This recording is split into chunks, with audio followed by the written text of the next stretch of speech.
All right. Okay, you should be So I ready. don't then. do save transcript yet. Not until the end. Okay. All right. You good? I think so. Okay. Paul, see why they talk about you behind your back?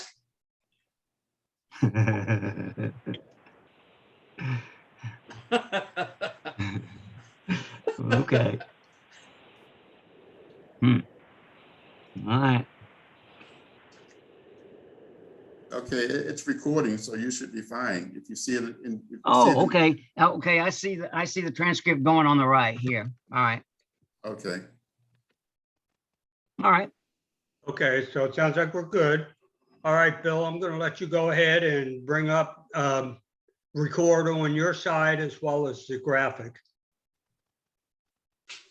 You see the graphic? Yeah, we got the graphic. Just make sure you're on record as well.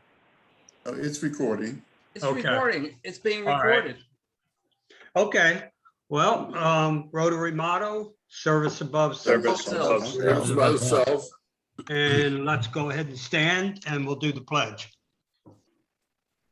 I pledge allegiance to the flag of the United States of America and to the republic for which it stands, one nation, under God, indivisible, with liberty and justice for all.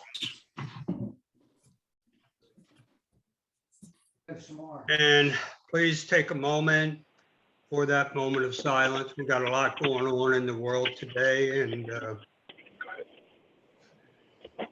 let's take a moment internally to hope for better times coming ahead.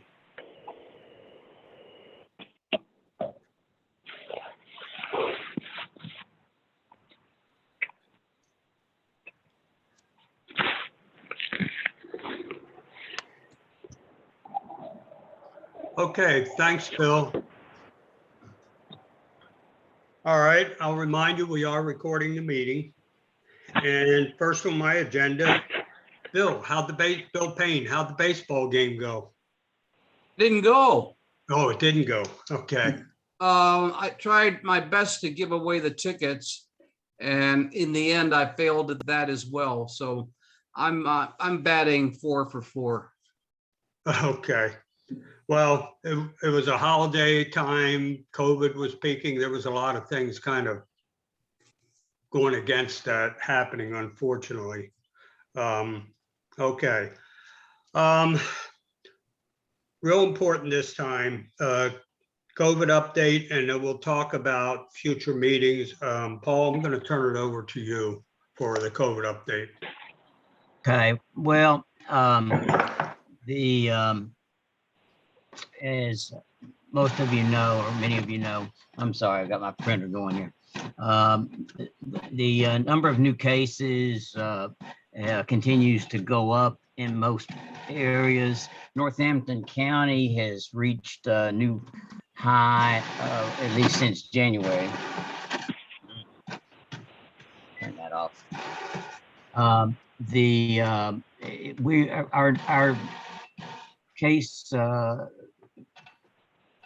case rate per 100,000 people now exceeds, in Northampton County, it exceeds Virginia Beach's. And we had 40 new cases this past week. I think 9 of them were in Cape Charles, which is, I think, 10 last week. So it's about the same. Virginia's total keeps going up. So things are not good. And there's no sign of this thing taking a turn for the better yet. So continue to follow all the precautions that you can. And that kind of leads into the next topic, and that's, what does everyone think about delaying or going ahead with an in-person meeting at the coffee house on the 14th, next Tuesday? I'll be honest with you myself. I have my great granddaughter here. She'll be here through Wednesday of next week. I'm not inclined to have an in-person meeting just at this time. Any I other agree. thoughts? I It's agree with Alan. you. When I talked with Roberta, she was very understanding. And she said, just let her know when we're ready to come back. Any other thoughts on that from anyone? Yeah, I don't think we have enough people to have a meeting. Right. I would agree. We have 5 people that agreed the last poll that, you know, they'd be okay with meeting in person. And I think, Paul, you mentioned we really need to have at least 15 to make sense of it. That's what I would say, yes. Yeah, We have to pay for at least 20. That's our agreement with Roberta, because she has to hire somebody to come in and go to all the trouble. And I think we ought to pay her for at least 20. yeah.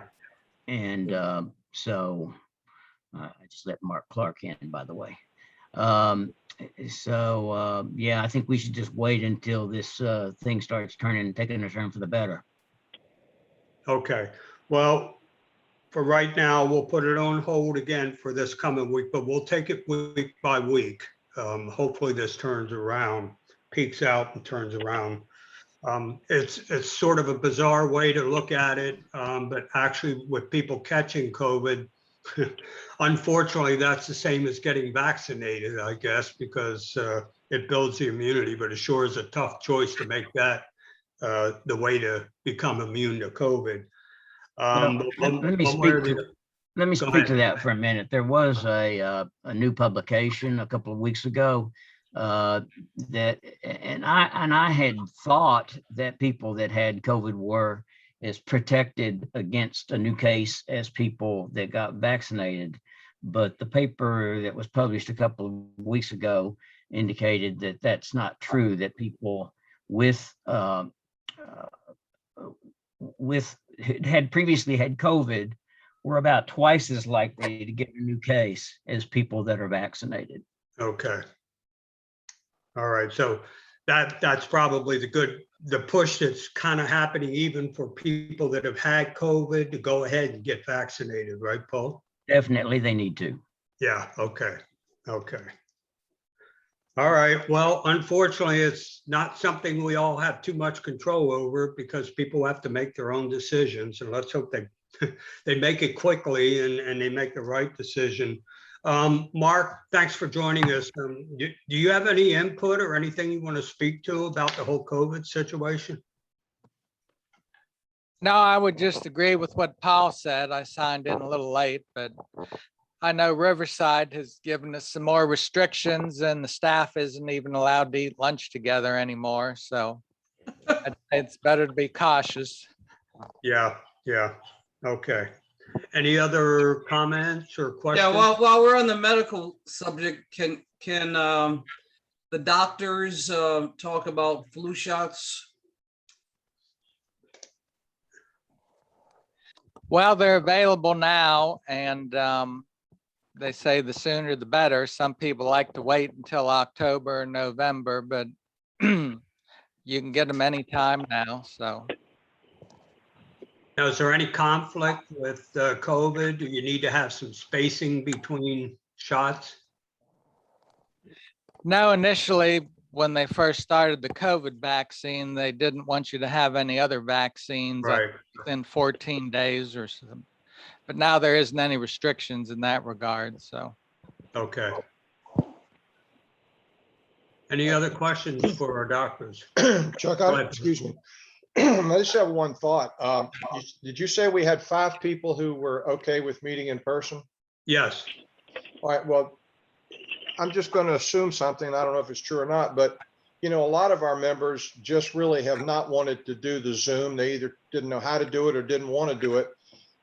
If the people that voted to meet in person were among that group or were people that are among our group here, if they really wanted to meet in person, if they wanted to do that, you know, on a day of their choosing, I don't think Roberta would open up on Tuesday for 5 or 6 people, but they might want to meet on Monday or Wednesday and just say, hey, if you guys really want to get back together in person, or you folks, do that, make it sort of a temporary satellite type meeting and, you know, take a picture, take attendance and send it in to you or Mehdi and we can put it in the newspaper. And I say that because, after a long period of time like this, I wouldn't want us to lose any members amongst people who really felt like, they wanted to meet together in person and could do that. We could certainly let folks do that and include it in our attendance figures. I mean, I wouldn't do that right now, but I mean, it's just a thought if we want to consider it.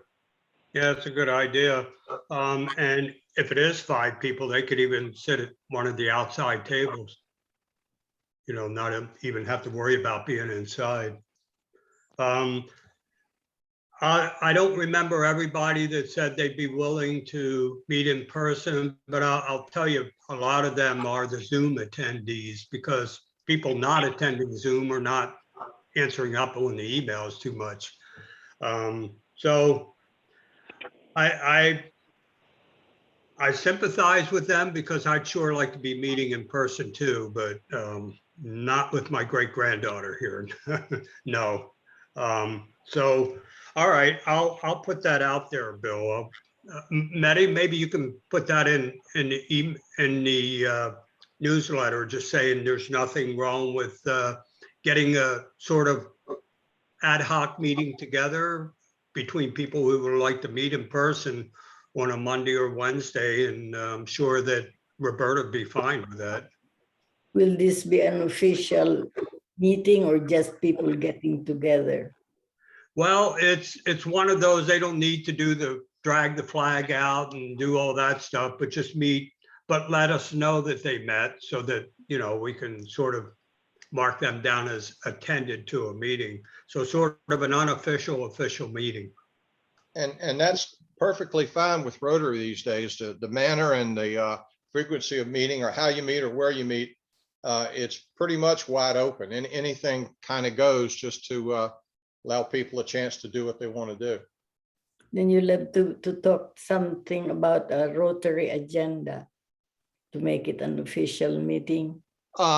It's not absolutely necessary, Mehdi. They could just meet for social causes. Some of the satellite clubs do that. It's purely almost a social club, and they're expected to participate in the district events and in the club service projects. So if we temporarily had 4, 5, or 6 people who met just to have lunch or dinner and talk about Rotary, maybe discuss some of the things they see in the newsletter, or just to socialize with each other, it would be fine. There's really no set agenda that's required to be followed. It would be nice if they had some type of routine, but it's not completely necessary as far as Rotary is concerned. But There's no reason why they couldn't bring a guest, like a spouse or something, to the meeting too. It's a good opportunity. for it to be a tax deductible meeting, it will have to talk about some kind of Rotary function, wouldn't they? Well, yes, it would be nice. I mean, if it comes up, I would hope they would So I discuss. suppose it would have to be treated like a tax deduction, that you just need to talk about the Rotary sometime, regardless of how that might be. I don't know about that. I don't have any idea. Yeah. Okay. For Reggie, he's looking for some good ideas for speakers.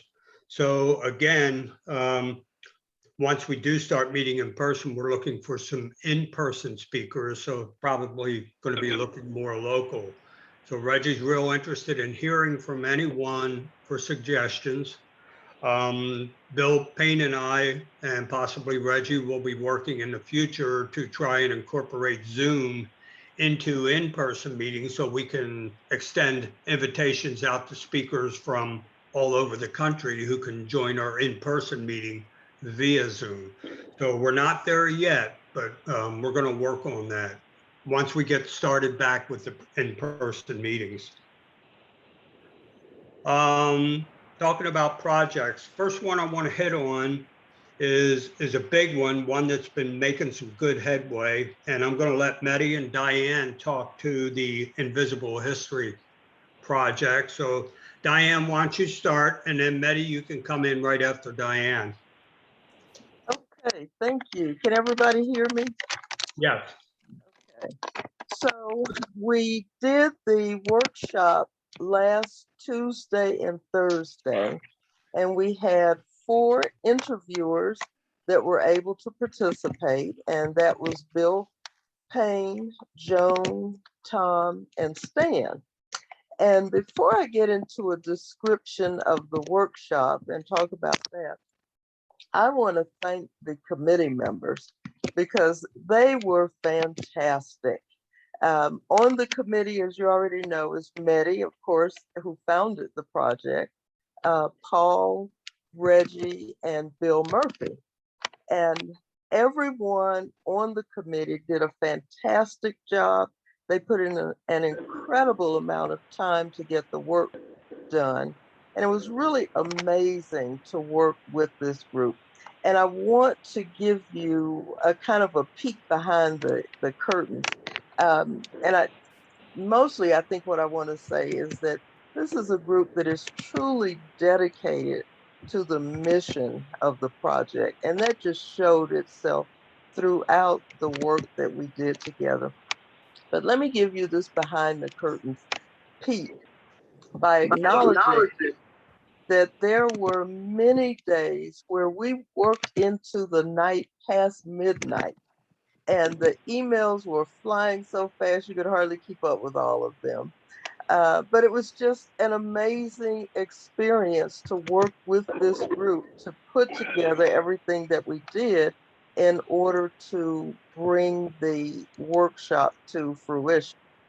As a really quick recap, most of you know that we've been working for months because we started with developing the mission statement. And from there, we went to putting together the questions and a process for the interviews, and then diving into the technology, which became a whole world unto itself. And all of that led us to what we needed to do. It got us through everything we needed to do so that we could put together and conduct the workshop. And so that's what I want to spend a little bit of time now is talking about the actual workshop. And I have I'm going to do a screen share, and give me just a moment here so I can get it set up.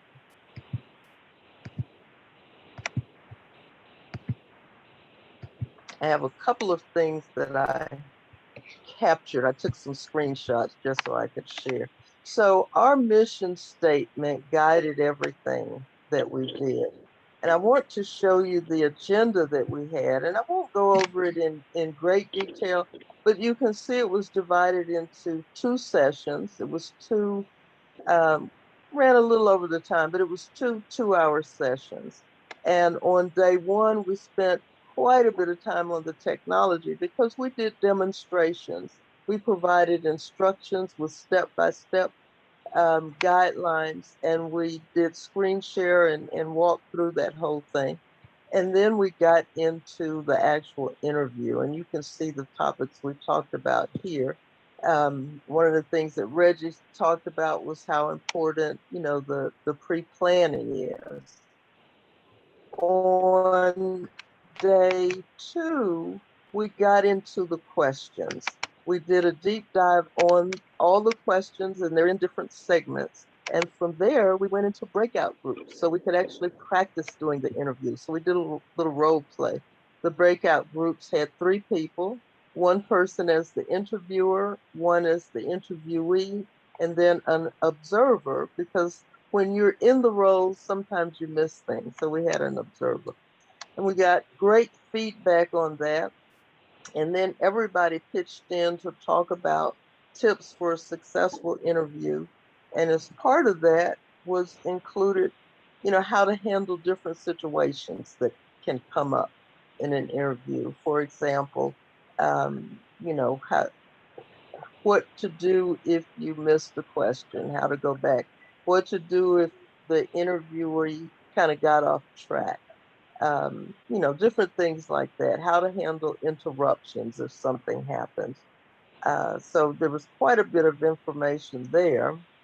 And I also wanted to share with you, well, this is a page from the workbook, and this is the technology page. So I won't spend a lot of time, but I just wanted you to see, we did provide a workbook for the attendees. And the workbook had lots of fill in the blanks because we wanted to make sure people were taking notes, but we didn't just leave them out there. We sent them the answer sheets that evening so that they could go back and fill in anything that might have been missed. Let's see. We had a letter in the workbook, which is part of our building rapport before the interview. So we had a sample letter in there. These are the roles I mentioned already that we use for the breakout groups. And give me just a moment now, let me get back over. The other thing that we did, which you didn't see it on the agenda, but Paul kind of kicked us off with a terrific online interview that we found that we felt illustrated what we wanted to accomplish. Maybe a little bit different format, but the big idea, you know, was the same. And so that gives you a quick and dirty, and I know I'm leaving out a lot.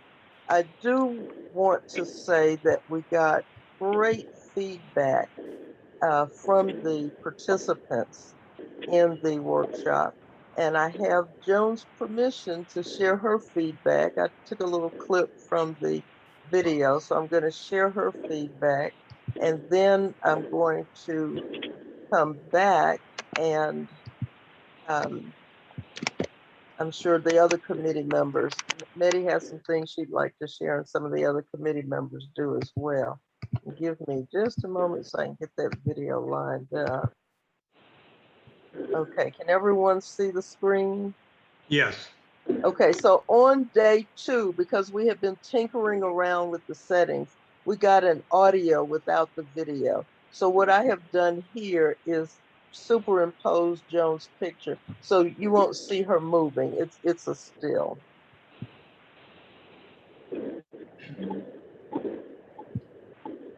Let me try that again. It looks like something happened there. So let me try it again.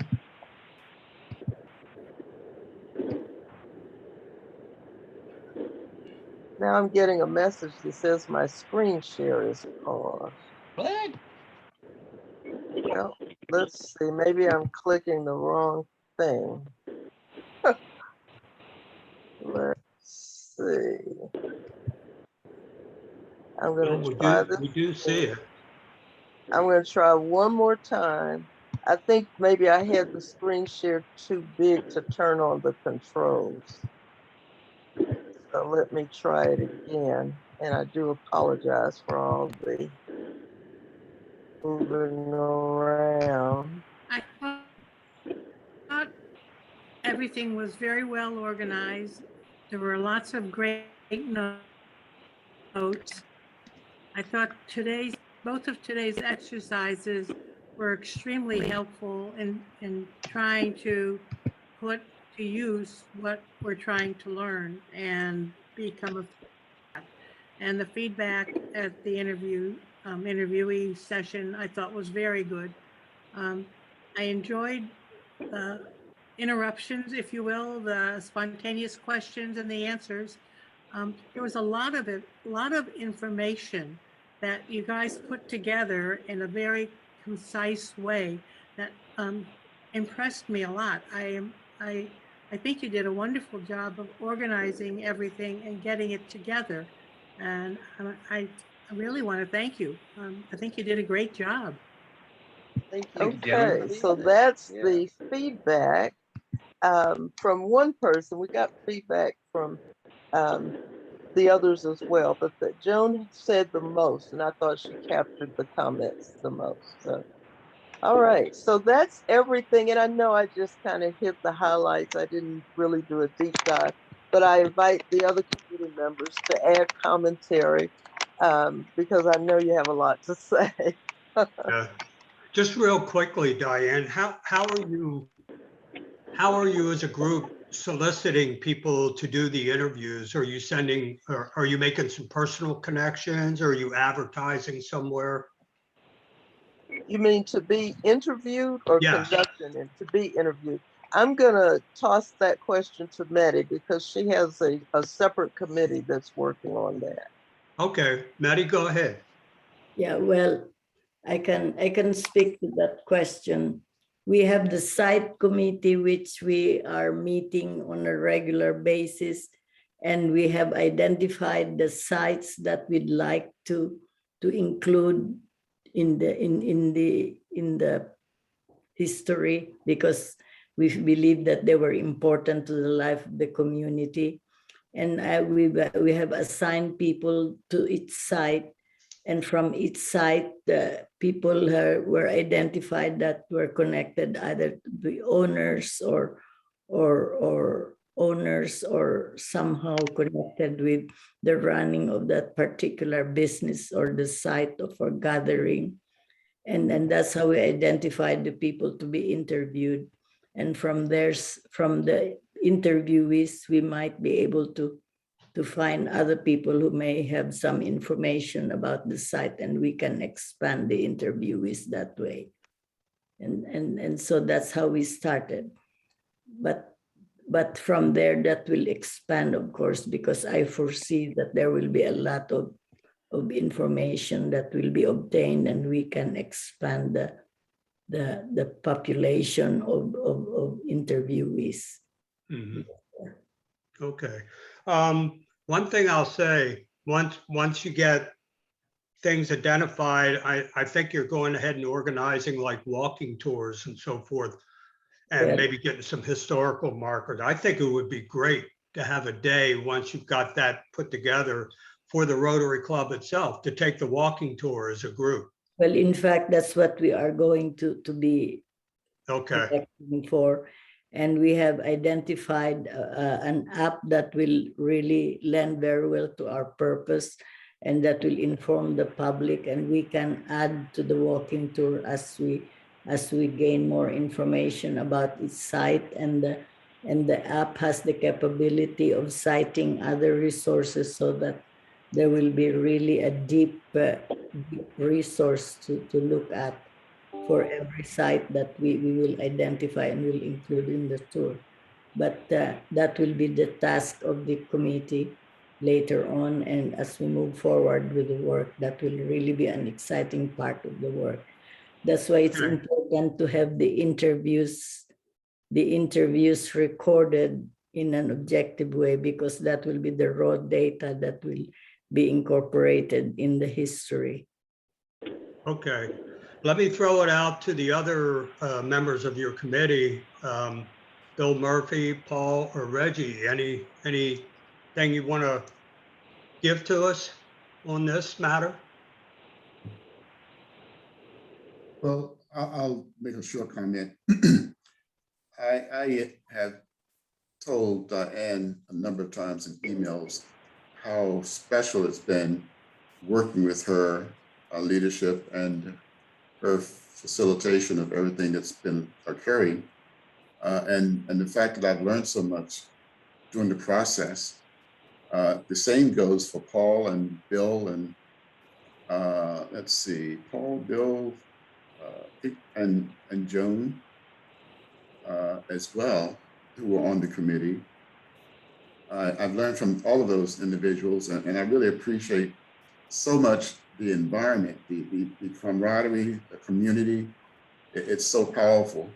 So with that being said, I'll pass it on to Paul or Bill or whomever else would like to make a comment. Okay, Paul or Bill Murphy?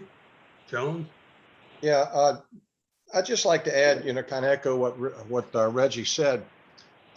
Every project or endeavor like this has someone who basically is the glue that holds it all together. And in this case, it was certainly Diane, because I'll tell you, technology wise, as far as using apps and things like that, I was not the sharpest knife in the drawer on this committee, I can promise you. And but Diane was always patient, answered any questions, and basically helped me get through a lot of stuff, including I'd get up in the morning about 5:30, 6 o'clock and see where she had sent some emails at 3 and 4 o'clock in the morning, answering questions and stuff. So whatever amount I was able to contribute, which I don't feel like was that much personally, but whatever I was able to contribute, I really have to give Diane an awful lot of credit for helping to bring that across. And also it was enjoyable to work with everybody else on the committee too. It was something that I think we all kind of got excited about and really tried our best to make it something good. So thanks to everybody else, and Diane, thank you particularly. Thank you for your kind words. I really appreciate that. I'd like to say it's a tribute really to the leadership of this committee, that everybody worked very well together without any upstaging of anybody. Everybody just kind of really were dedicated towards the goal, because Diane's thinking was clear and her direction was very organized and very effective. And the product that she developed really is an excellent one that we could perhaps, we could even suggest that it become a training module for subsequent projects. Well, I look forward to seeing the results of this. You know me, I'm a big history buff, so I'm really looking forward to seeing things put together and getting this walking tour put together. And Joan and Paul, you have anything you want to say? I'll just add that I'm not on mute, am I? No, you're good. All right. That Diane's leadership on this committee was just outstanding. I have a great new respect for her as a result of this experience. That's why she gets paid the big bucks. Yes, so. If only that were true. Hey, Paul, Jackie wants to get in.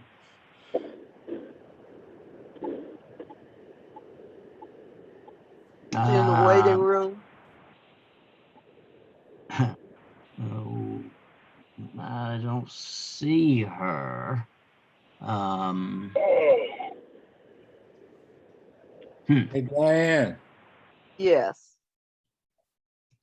in regards to the big bucks, Yes. they're all the same size. Oh boy, I thought you were going to tell me you're bringing one of your beehives over as a source of big bucks. I can do that too, you know. And Uncle Sam always wants his cut of the pie too. Well, in the Okay. way of wrap-up comments on the workshop and the interview questions committee, it really was a pleasure, I think, for all of us to work together on that project. And we were very pleased with the way the workshop went, very happy with the level of participation, which I thought was quite high. And I think everybody, participants and we as instructors, walked away feeling like we had accomplished, what we set out to do. So thank you, everyone. Yes, thank you very much, all of you. I'll hit on these next few items real quick.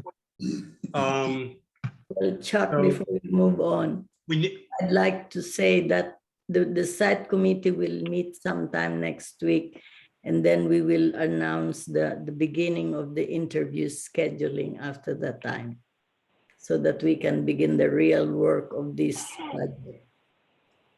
Okay. And that thanks, is so exciting. That's just so exciting.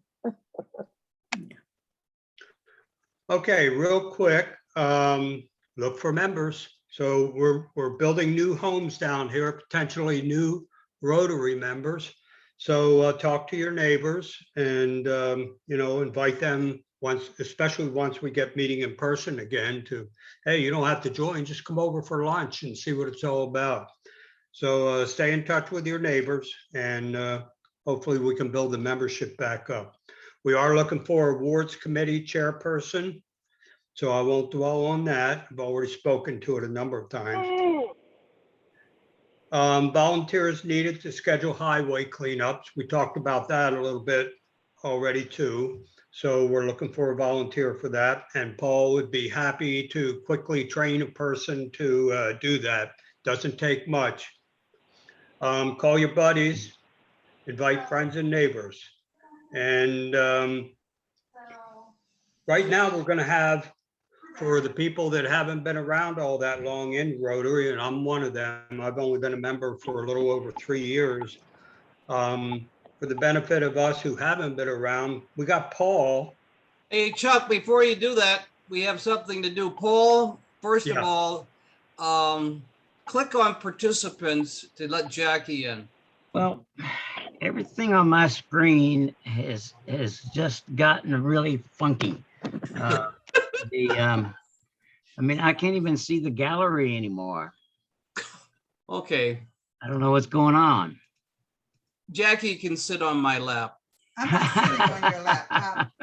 I just want everybody who wasn't here at the beginning of the meeting to know that I have been here since the meeting started, but my computer was acting up while I was away. Well, it wasn't acting up. It was automatically downloading and the operating system. So I just got it back, but I've been present. Okay, you we did know, good. Bill told us. Yeah, Yeah, but everybody wasn't at the meeting then. they passed Okay. the word. Yeah. Okay, We good now, Bill? All right, we're gonna do happy dollars, then we'll hear from Paul. Happy dollars. Anybody want to kick it off? yeah. I want to do 10 happy dollars because Jackie is back.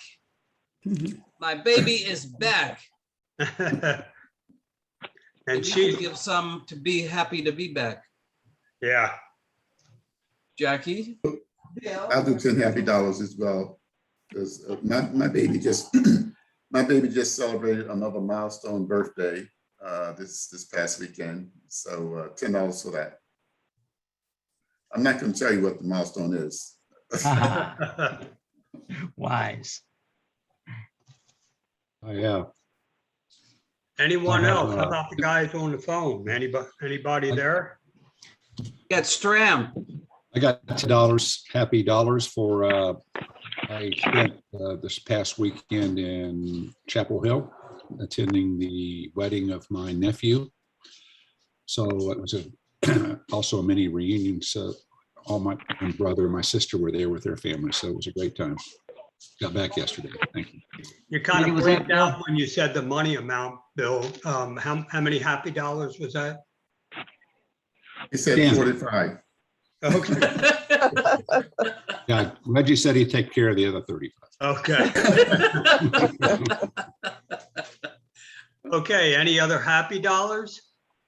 Yeah, I've got Go ahead, Joe. 5 happy dollars, Chuck. All right, so, My 3 grandsons, who it seems like just the other day, we're all 3 sitting in my lap at the same time, are starting their senior year in high school this year. And fortunately, they're back in school, and all 3 of them are either my height or slightly taller. So they're not sitting in my lap anymore, but I'm very happy for them to have their senior year. So I've got 5 happy dollars for that. and happy not having them sit in your lap anymore, right? Okay, Joan, I think I saw your hand. My hand was up. I have 10 happy dollars because I finally closed on the sale of a lot that I had here in town. Yay. All right. Any other happy, Alan, go ahead. You're muted, Alan. We cannot hear you, Alan. Alan, you're muted. He can't hear us. He's not looking. Alan, you're on mute. You're muted. Looks like we're missing a great story. We need to print up a sign that says you're muted, and then when somebody's like, Chuck can hold it up Yeah. so everybody will see it. Yeah. For the hard of hearing. Yeah. Alan, we didn't hear you. You're on mute. I'm gonna do a sign and we can show it to him. Okay. Well, while you're doing that, I'm gonna go ahead and throw in $10. I do have my great granddaughter here. I've become very well versed with all the Disney channels. I know who Bluey is, and I know who Mickey Mouse is again. And we're gonna go up to Shakatego on Friday. We'll visit the horse petting the pony center and let her pet the horses. We'll wander over to Assateague, and very definitely, she already told me, even though she's only 8 months old, she wants to stop at the ice cream store. So we're gonna make sure that's on the agenda too. She told you that. Yeah, yeah. So, you know, it was sort of a slap in the head, and, you know, I knew she wants some ice cream. She's got one tooth now and a second one's on the way. So she's able to eat some cookies and things like that. So she's learning all about all the wrong foods to eat right now. Okay, Alan, do you see that sign?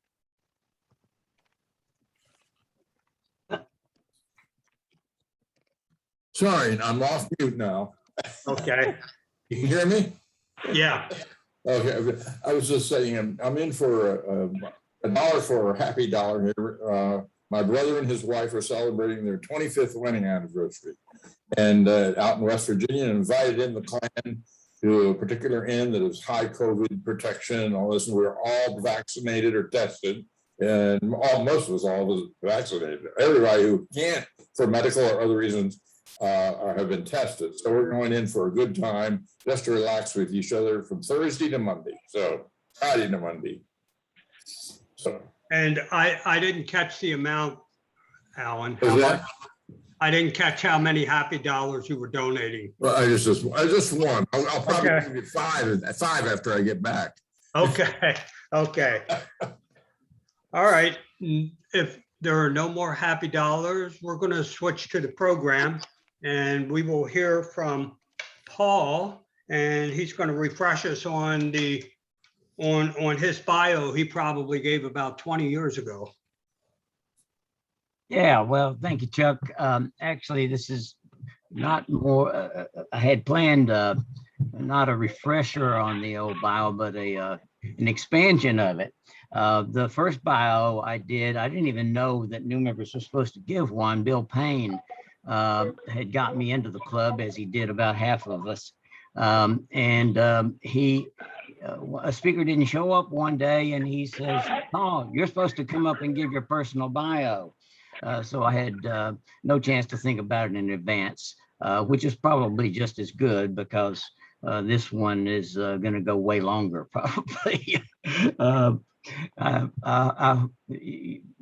going to go over time, so I hope anybody that needs to leave certainly can. I was born in Arkansas. Just to back up a little bit, I'll talk about my dad and even his dad. His dad, my granddad, went west in the late 1800s on a covered wagon, he married a girl in Nebraska, and they did a homestead on in the sandhills of Nebraska, which was very poor land. They had a bunch of kids. My dad was the second of, I think, of about 7, they were just dirt poor. They just scraped together what they could on poorly productive land out there in West Nebraska. My dad was one of the few in the family to sort of get out of there early. He went to a teacher's college, worked his way through that, met my mom there, then he taught school at various places. They moved to Arkansas. Before they had me, they'd already had my older brother, and I was born there in Arkansas. He worked in a munitions factory in Arkansas. When the World War II was over, he joined the railroad as a chemist.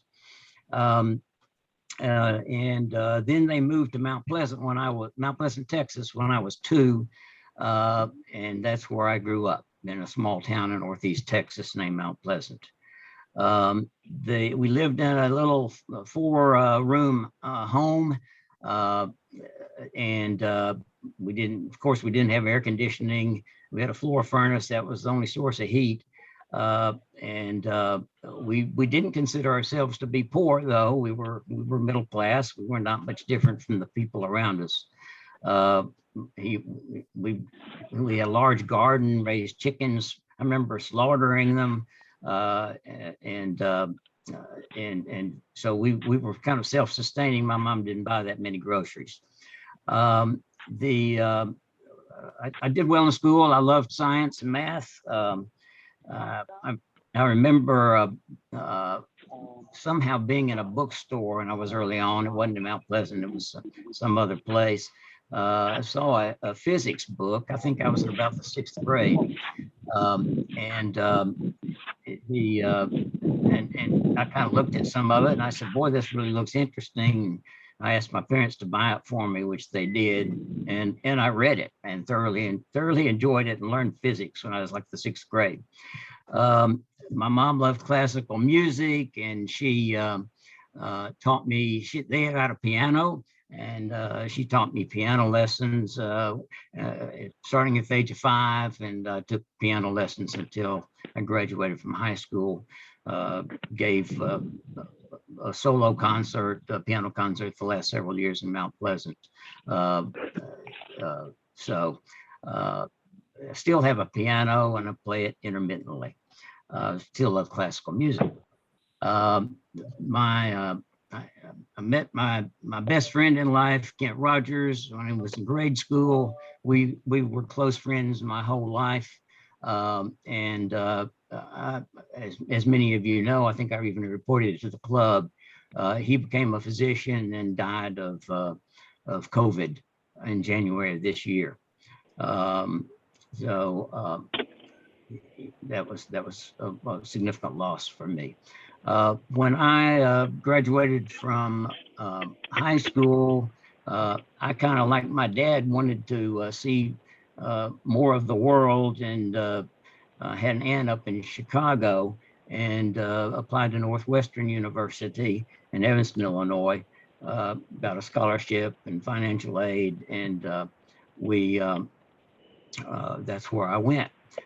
There I was not particularly happy. I didn't know what I was getting into. I was sort of a fish out of water. I was a little country boy from Northeast Texas, and all these other kids had been to fancy nationally known high schools with advanced curricula, it was kind of a new world for me. So I had to work really hard, but I did okay. I ended up graduating pretty high in a class and getting elected to Phi Beta Kappa. In the 60s, when I was at college, was a time of social upheaval. I got caught up in that, participated in anti-war demonstrations, and grew long hair and a beard, and sort of in the middle of that. And my roommate, this was the time of I think our freshman year, there was that march from Selma to Montgomery, led by Martin Luther King. And my roommate really had gotten into that, and he was white, but he went down and joined the march, and talked to me about going with him, and I almost did, but finals were coming up, and I was just too serious a student to do it. I started out in engineering, but my apologies to my engineering friends in the club. I found the math classes to be far more interesting than the engineering classes. And I developed a bit of a disdain towards the engineers and their attitudes, because all they wanted to do was learn the formulas and know how to apply them. I didn't care as much about that as I did about where the formulas came from. And I found the math to be far more interesting than the engineering. So I switched to math as a major. Then when it came towards graduation, and rather than looking for a job, I had sort of a great fear of being drafted and sent to Vietnam, and thought I could maybe escape that by going to graduate school. So I enrolled at the University of Illinois in Champaign-Urbana. and entered a PhD program in mathematics, which I ended up getting.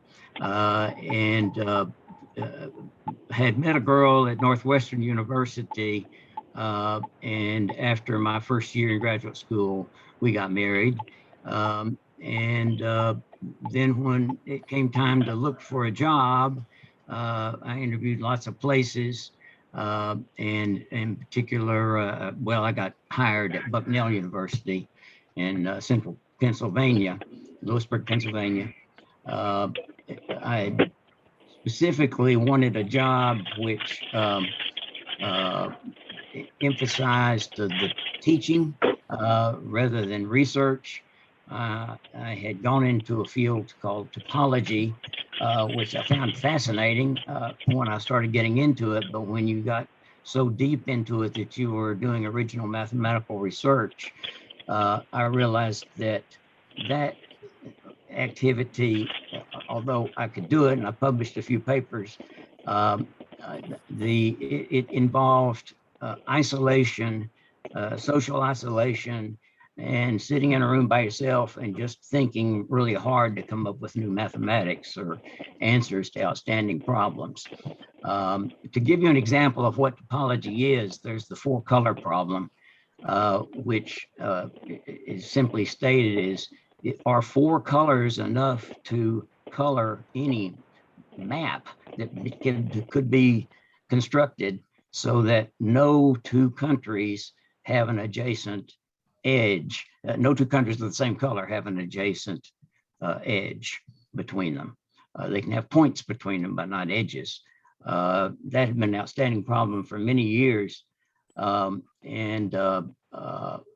Nobody could ever come up with a map that required more than 4 colors, but no one could prove that 4 colors were sufficient. That problem was still outstanding when I left mathematics. It was finally solved several years later. I remember reading about it. That was sort of a big deal in mathematics at the time. I think it even made Newsweek. But anyway, I finished at University of Illinois, got a job at Bucknell University. I only interviewed at institutions that said they valued learning more than they valued research. So I got the job with that sort of understanding. And I loved being on a college campus. I loved teaching. I loved working with students. Students would come to my office for help, and I just thought it was a beautiful campus, and I had a great time there. We had 2 children there, 2 of my 3, then we got a new provost who wanted to change the culture at Bucknell, and he did, and then it became sort of a publish or perish culture. So you had to keep doing research and publish papers, or you wouldn't advance. Since I found the research in topology to be not enjoyable, I got interested in a new field of mathematics called, well, it had to do with mathematical applications to societal problems. And in particular, I interviewed for a position at at Washington University School of Medicine in St. Louis, where they were actually looking for a mathematician to come to the Department of Medicine and to see how they could help out in finding new applications of mathematics in medicine.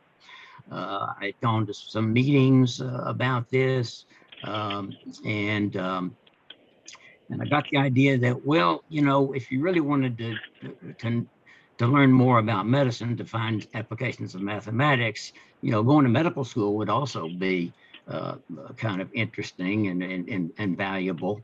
And I had heard of Case Western Reserve University, that they were interested in attracting applicants and that already had knowledge in other fields.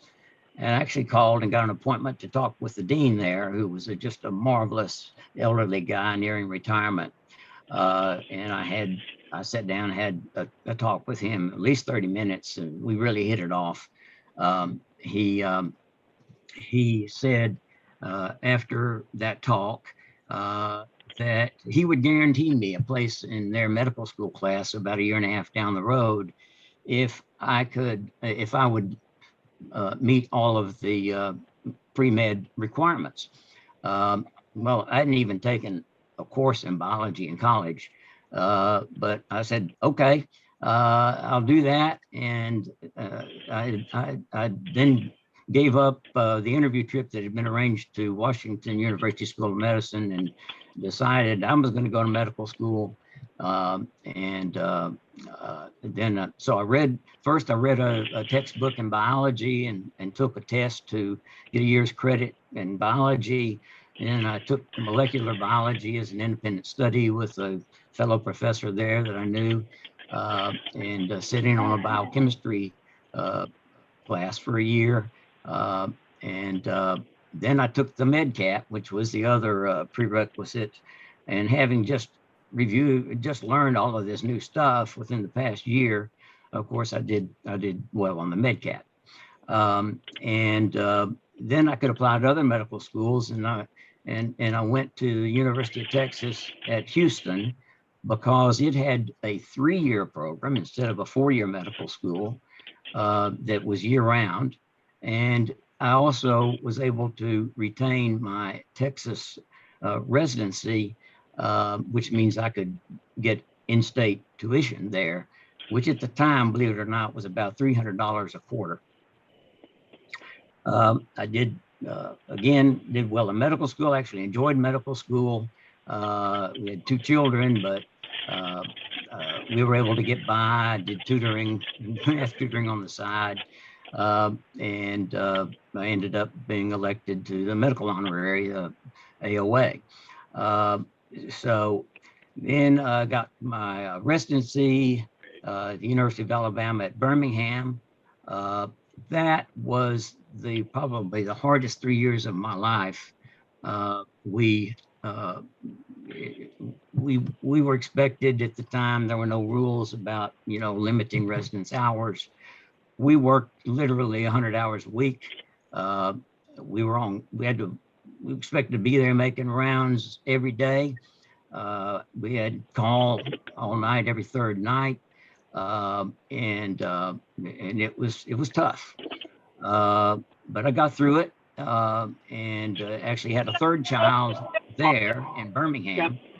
And after that, and then I want to make a withdrawal. However, my card is expired. Anyway, I got a job then in Montgomery, Alabama. I was kind of reticent to go there because Montgomery had a terrible reputation. But after making about 3 trips to Montgomery and talking to a resident who was like a year ahead of me, who had gone there as a pulmonary specialist, he and I had a long talk on the phone. He encouraged me to come. So I went to Montgomery. That was the longest portion of my career. I practiced medicine in Montgomery, Alabama for 30 years. I joined the practice of 2 other internists. The older guy ended up retiring. We hired somebody to replace him, and eventually a 4th. And we were, I think, the biggest internal medicine group in town. My practice had a wide range of patients, ranging from a governor to middle-class Black people. And I loved them all. I treated them all with respect and affection, and really enjoyed the practice of medicine for about 30 years. I served in active roles in the hospital. I was on the medical executive committee. I was chief of staff 1 year, which was a rotating position. was elected to the hospital board, which I served on for 2 or 3 terms, and also was active in the medical society of the county, and was president of that for a year. Towards the end of my career, I a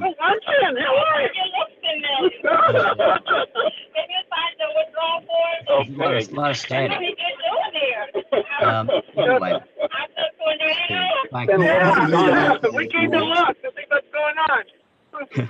Just find him and mute him. Can y'all hear all the static? Anyway, can y'all hear me? Yes. Still hear me? Anyway, I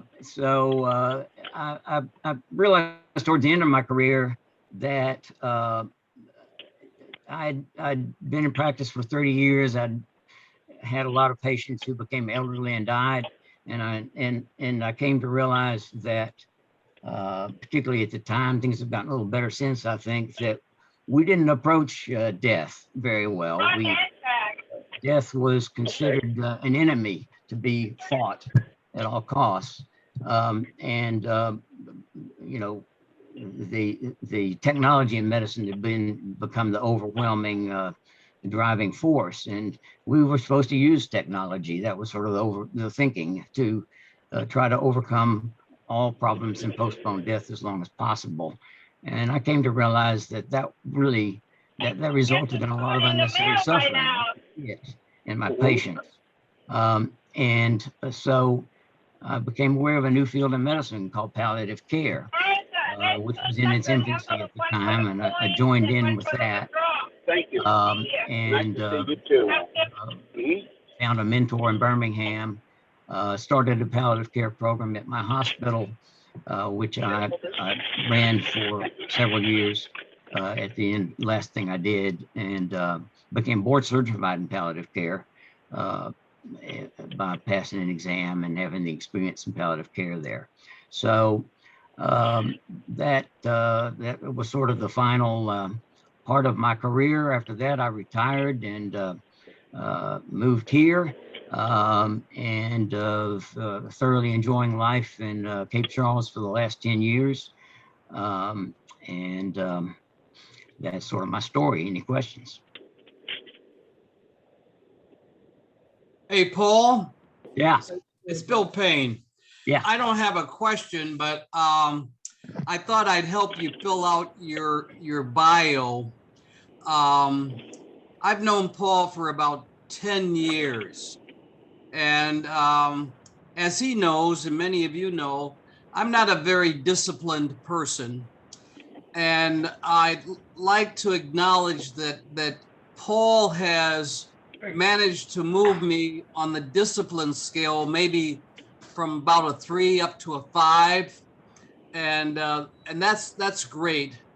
The other thing I would say is whenever I have a tough decision, or I'm kind of puzzled about something, I'm not sure what to do, I ask myself, what would Paul do? And I can't say that about a lot of people. Paul has had a tremendous influence on me in the last 10 or so years. And I can't imagine what I would be if I knew him as a little kid on up. It's kind of scary. But Paul, I love you. You know I love you. And I wish you, continued good health, and keep it up, kid. Thanks, Bill. Yep. And I have a little lady here who wants to say hi to everybody. Say hi, Lily. Say hi to everybody. Say hi. Chuck, I'd like to say a couple of things too about Paul. First of all, Paul, it's interesting. That's the first time I'd heard you talk about originally going into engineering and what changed your mind. But I'm sure you already know, but I can tell you, you would have made a great engineer. You really would. You'd have been great at it. And also, I've also come to know you well enough to know that you would have been a good English teacher too, had you decided to go that way. Because back during my presidential year, when I was doing the newsletter, we did it pretty much like it's done now. We give it through several people for review. And one of my proudest accomplishments of my presidential year was when I submitted a rough copy of the newspaper and it came back from Paul with just a few words. It said, "Looks good to me." I should have printed that out and framed it because I always knew if you could get it by Paul, it was good stuff. And also between him and Bill Payne, they finally taught me that punctuation and paragraphs do matter. So I'll have to give them both a little credit for that. But anyway, thank you, Paul. You're a good friend. I've known you almost the whole time we've lived here, and I have a lot of respect for you and what you've done and all the things you continue to do. So thanks very much. Thanks, Bill. Yeah, thank you very much, Paul. Really appreciate it. That's a rugged growing up period you had, but I remember some of those times, the 60s and so forth, very definitely. All right, does anybody have any other questions or comments for Paul? Go ahead, Joe. I have a quick comment. Go ahead. Just a quick comment. It's regarding my relationship with Paul in such a short time. I've only known him since I've been in the Rotary Club for a couple of years or so. And he's had a very positive impact on me in different ways as well.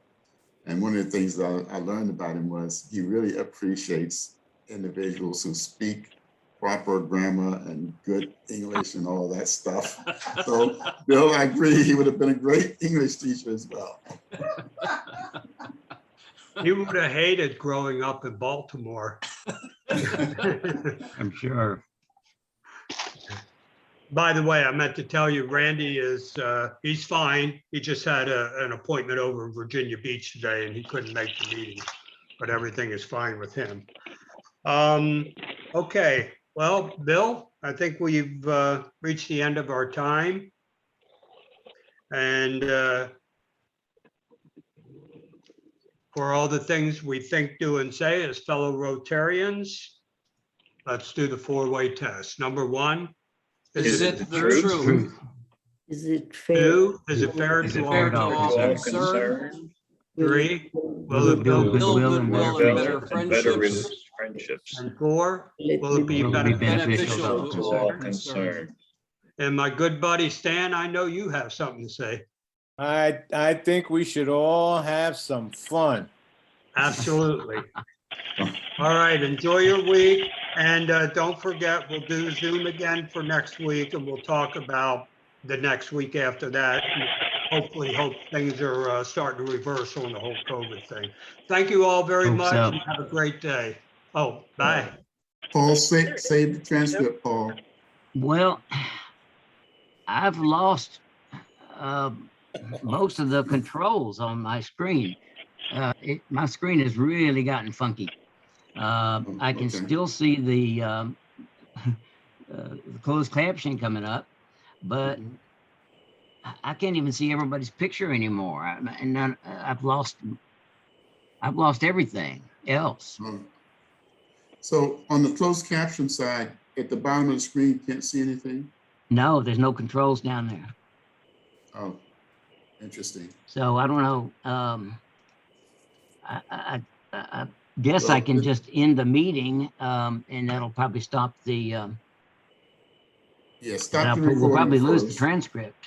Yeah, stop the recording. And the file should hopefully be in the Zoom back office. Yeah, I don't know. I don't know if it exceeded my computer's memory capability or what. But yeah, well, you should have been recording to the cloud, so it shouldn't have impacted that. yeah, right. Okay, all right. Okay, well, I'll close it and see what happens. All right. Okay. Thanks. Take care.